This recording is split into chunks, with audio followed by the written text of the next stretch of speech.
Os voy a contar una historia. Os voy a contar la historia de Ariane, una de las mujeres más valientes que he conocido jamás.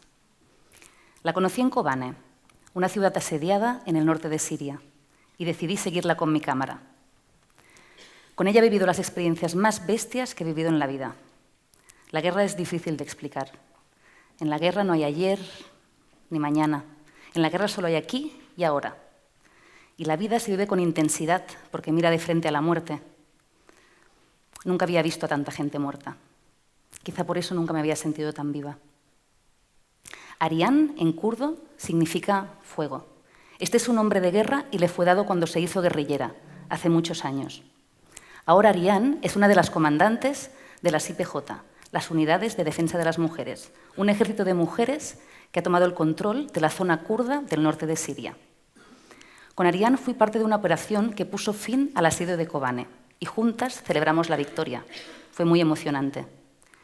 Pero juntas también lloramos la muerte de amigas, de demasiadas. La muerte nos pisaba los talones, pero Ariane nunca miraba atrás. Me gustaba observarla, siempre energética, organizando las tropas con voz firme.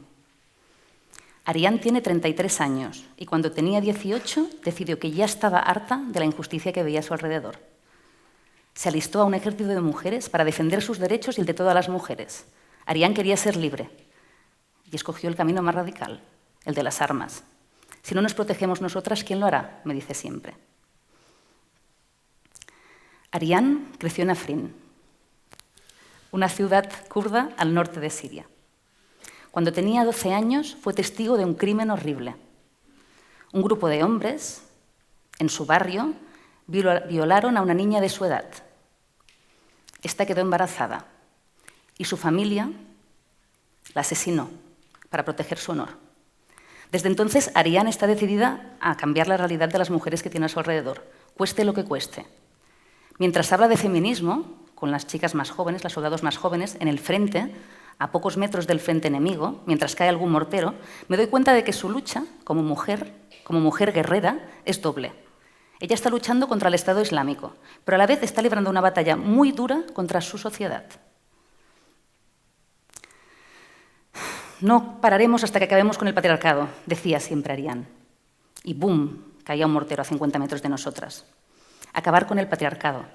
Acabar con los 5.000 años de patriarcado que han definido las relaciones sociales y económicas en casi todo el mundo es un proyecto ambicioso, muy ambicioso. Pero también lo era acabar con la esclavitud, que todavía era legal en Mauritania en 1980, o acabar con la segregación racial, que sigue existiendo hoy, pero solamente en Israel. Para cambiar el mundo hay que creer en lo imposible. ¡Bum! Otro mortero. No tengas miedo, me decía Ariane, es muy difícil que te caiga un mortero en la cabeza. Cuando se acerca un mortero se oye como si fuera un helicóptero pequeño. Entonces tienes que tirarte al suelo. Un mortero cuando cae, antes de explotar, se levanta medio metro. Y si estás en el suelo, aunque caiga cerca de ti, no te va a matar. Lo que te tendría que dar miedo son las minas, me decía siempre. Vas caminando con el ojo pegado a tu cámara y no miras dónde pisas. Las minas son la principal causa de muerte entre las compañeras. Hay minas por todas partes, en las carreteras, en las aldeas que se liberaban. Algunas están tan bien escondidas que sorprenden al soldado cuando abren una puerta o cuando cruzan un camino. Otras explotan cuando las intentan desactivar. Algunas, soldado, han perdido una pierna, otras han perdido un brazo, las que han tenido suerte.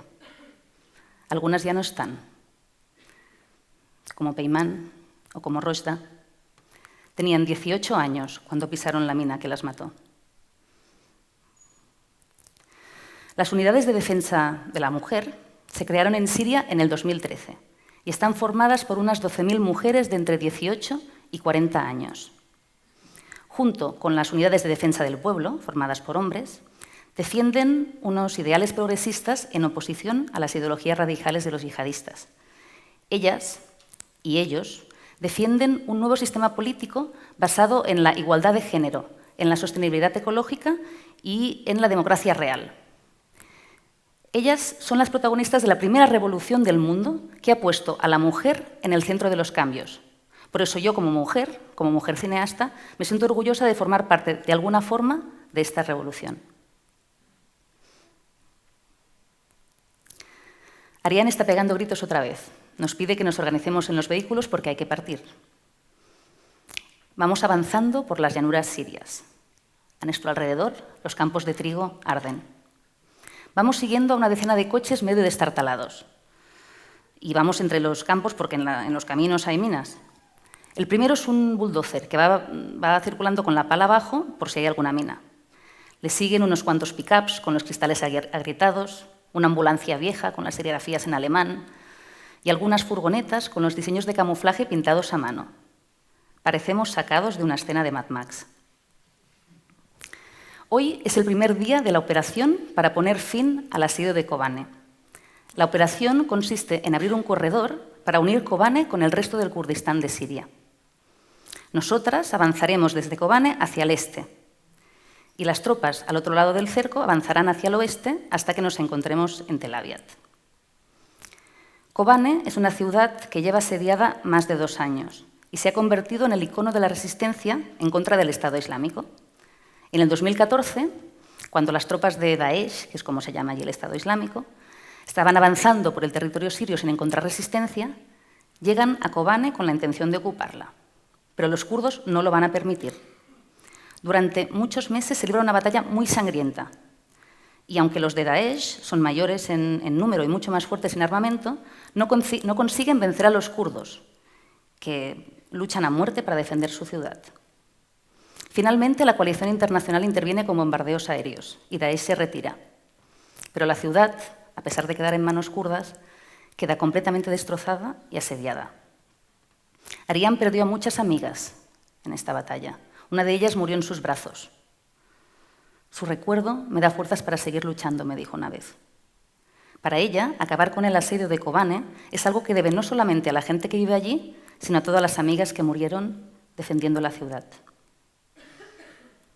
Hace mucho calor. El pantalón militar se me pega a la piel. Ariane va vestida con la chaqueta abrochada hasta el cuello y con un pañuelo, y yo voy arremangada y me lo quitaría todo. Pero en el frente hay que ir tapado.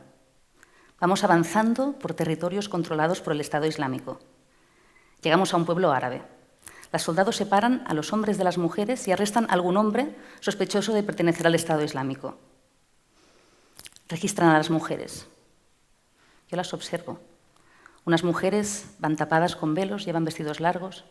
Las otras llevan uniformes militares y las Kalashnikov en la mano. ¿Qué destinos tan distintos los de estas mujeres? Me pregunto en qué lado estaría yo si hubiera nacido en Siria. Es de noche y montamos el campamento en una aldea.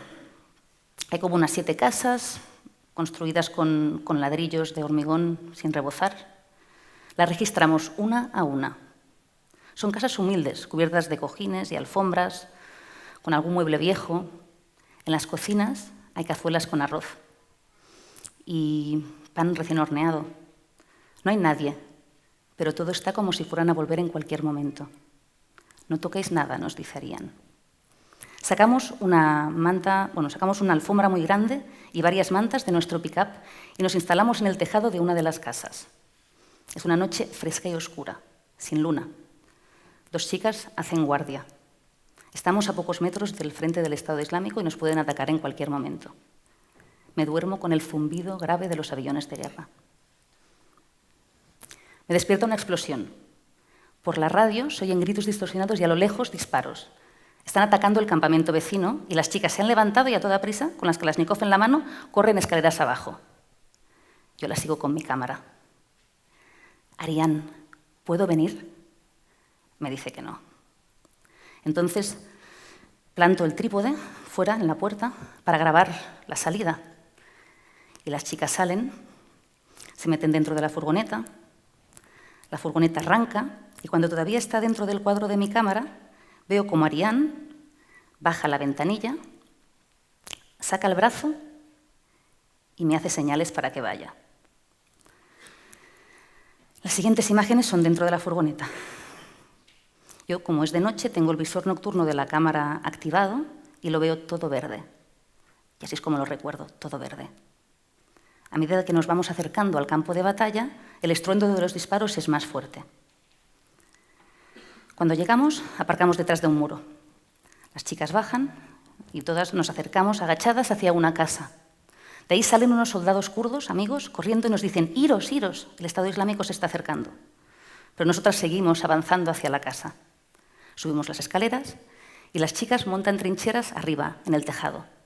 Hay como unos 20 militantes del Estado Islámico que se acercan hacia nosotras. Durante un buen rato hay un tiroteo cruzado. Finalmente, los militantes del Estado Islámico se refugian en una casa parecida a la nuestra, a unos 300 metros. Entonces, Ariane llama al avión. Lo hace con una aplicación que tiene en el móvil, que manda las coordenadas exactas. 3, 2, 1. Una gran explosión que crea una nube de polvo y humo delante de nosotras, destrozando la casa donde se habían refugiado los militantes del Estado Islámico. Así, boom, en un plis. Ni detenciones, ni juicios, ni cárcel, directamente al paraíso. Ariane se queda un buen rato mirando por los binoculares. Lejos en el campo se ven cuerpos, varios cuerpos. Están todos muertos, dice Ariane, y lo dice sin alegrarse. Ninguna mujer que conocí en Siria se alegraba por la muerte del enemigo. Mientras los chicos celebraban la victoria, ellas se quedaban sentadas, perdidas en sus pensamientos. «Estas muertes son una barbarie», me dijo un día Ariane. «Se está matando en nombre del poder, en nombre de la religión, por pura violencia». La relación de las mujeres con la guerra es muy distinta a la de los hombres. Para ellas, los sacrificios que tienen que hacer cuando se hacen soldados son mucho más duros que los de un soldado regular. Ellas tienen que ir en contra de todo aquello por lo que han sido educadas. Tienen que renunciar a casarse, a la maternidad, a la familia. Para Ariane, su familia son sus amigas. Los lazos que tiene con ellas son muy fuertes. Hace muchos años que no ve a sus padres, ni siquiera a su hermano pequeño, a Baran, que siguiendo sus pasos se alistó también a la guerrilla. Y aunque esté en el ejército, el asedio de Kobane les ha tenido separados hace también 2 años. Es de noche y estamos en el campamento y como está el generador eléctrico encendido, las chicas más jóvenes han aprovechado para ver su serie favorita en el televisor. Es una telenovela india, de esas que contienen todos los clichés de género que os podáis imaginar. Me chocaba mucho que les gustara esa serie. Ariane y yo estamos fuera. Por la noche la temperatura baja y nos podemos relajar del calor agobiante que teníamos que soportar durante el día. ¿Has estado alguna vez enamorada?, le pregunto. Me dice que sí. Juntos nos alistamos al ejército y nos prometimos mutuamente que lucharíamos hasta el final. Ariane no sabe si se volverán a ver, pero no le importa. Para ella, el amor no es casarse y tener hijos. Ella ha canalizado su amor hacia toda su gente, hacia su pueblo. El amor no puede ser posesivo, me dice. El amor tiene que ser grande, tienes que hacerlo crecer. El amor hacia solo una persona puede matar el amor. Con la salida del sol seguimos avanzando. Si conseguimos llegar a Tel Aviv, habremos puesto fin al cerco que Daesh mantiene alrededor de nosotras. Vamos avanzando por pueblos fantasma. En los tejados de algunas casas se ven las banderas negras del Estado Islámico ondeando, pero los militantes no están, han huido, parece que se están retirando. Al día siguiente seguimos avanzando. Estamos ya muy cerca de Tel Aviv. A lo lejos vemos la bandera kurda izada, ondeando. Aparcamos y Ariane corre a saludar a sus amigas. Hace más de 2 años que no se ven. Es muy emocionante. Ariane busca a su hermano entre la multitud, pero no lo encuentra. De repente hay una alarma. Unos coches no identificados se acercan y parece que tememos que podrían ser coches bomba suicida. Nos metemos todas en los coches corriendo y dejamos el lugar. Era una falsa alarma. Pero Ariane, nos hemos tenido que ir de allí sin que Ariane pudiera ver a su hermano. Desde Tel Aviv, las tropas se coordinan para entrar triunfalmente a Kobane. Estamos celebrando el final del asedio, gritando, cantando, disparando al aire. Cuando llegamos a Kobane, toda la población está en la calle. Por fin, el asedio que habían sufrido durante 2 años ha terminado. Vamos circulando detrás de de un centenar de coches militares entre la ciudad, o entre lo que queda de ella. A nuestro alrededor todo son ruinas, no hay ninguna casa en pie. Cuando llegamos a la plaza principal, toda la ciudad, de cientos de personas celebrando la victoria. De repente, veo a un chico alto y guapo que se acerca hacia nosotras. Cuando Ariane le ve, se abrazan, con una intensidad que yo solamente había visto en las películas. Es Varane. La fiesta continúa durante todo el día. Al día siguiente me despierto tarde. Las chicas ya están levantadas y se están preparando para salir. Yo me acerco a Ariane con un par de tazas de café y le digo, bueno, Ariane, ahora nos podríamos tomar unas vacaciones. Nos podríamos ir al río Éufrates, darnos un bañito, relajarnos. Ariane se ríe. Yo me pongo seria y le digo, no estoy bromeando. Llevamos más de un mes en el frente. Nos merecemos unas vacaciones. Ariane me mira y me dice, para nosotras no hay final. Para nosotras hoy nos vamos hacia el sur. En un par de horas los pick-ups están listos y Ariane se va con las tropas. Nos despedimos sin mucho ritual. Hasta luego, camarada Ariane. Y mientras veo cómo se va, me pregunto si nos volveremos a ver. Hace unas semanas recibí un mensaje de su hermano Varane. Me decía que Ariane había sido gravemente herida y que la habían tenido que evacuar en helicóptero y que la estaban operando en un hospital en el norte de Irak. No sabían si iba a sobrevivir. Me costó muchos días averiguar en qué ciudad estaba, pero cuando me enteré fui para allá. La encontré en un estado deplorable. Cuando me vio, me miró y sonrió. Yo tuve que hacer un esfuerzo para contener la emoción que me provocaba verla así. Se incorporó con esfuerzo, se levantó la camiseta y me enseñó sus heridas de guerra. Una bala le atravesaba los pechos, entrándole por el pecho izquierdo y saliéndole por el pecho derecho. Otra bala le había destrozado el brazo, el que utiliza para disparar. Otra bala le había entrado por la nalga y le había salido por el ombligo, destrozándole el sacro y afectando de forma irreversible varios nervios de la pierna. Sentí mucha rabia. ¿En qué mundo vivimos que ha obligado a toda una generación de mujeres a tener que enfrentarse a la muerte para defender su derecho a existir? Pero Ariane parecía tranquila. La libertad por la que luchamos, me dijo, no es una libertad geográfica. La libertad por la que luchamos es interior y una vez alcanzada ya no nos la puede quitar nadie. Para Ariane, la libertad es un camino que se puede elegir seguir o no seguir. Para Ariane, la libertad empieza en una misma y tiene que ver con todas las decisiones conscientes que tomamos cada día, aquellas que nos conectan con quienes somos realmente, con nuestra esencia, que nos acercan a nuestros sueños. Ariane sueña con un mundo en paz, donde todas las mujeres de todo el mundo puedan vivir en condiciones de igualdad a los hombres, donde puedan expresarse libremente, donde puedan tomar decisiones en su sociedad. Ariane es consciente de que quizá no podrá vivir para disfrutar de su sueño. Ella lucha para las mujeres de mañana. Pero la realidad es que Ariane hoy ya ha conseguido muchas cosas. Ariane ya ha cambiado la realidad de muchas mujeres a su alrededor. Además, su lucha feminista, sus acciones heroicas, su sacrificio, está sembrando semillas que pueden cambiar la realidad de muchas mujeres en Oriente Medio y pueden inspirar cambios para cambiar la realidad de mujeres en todo el mundo. Ariane ya es libre y lucha para que todas las mujeres puedan serlo. Gracias. Gracias.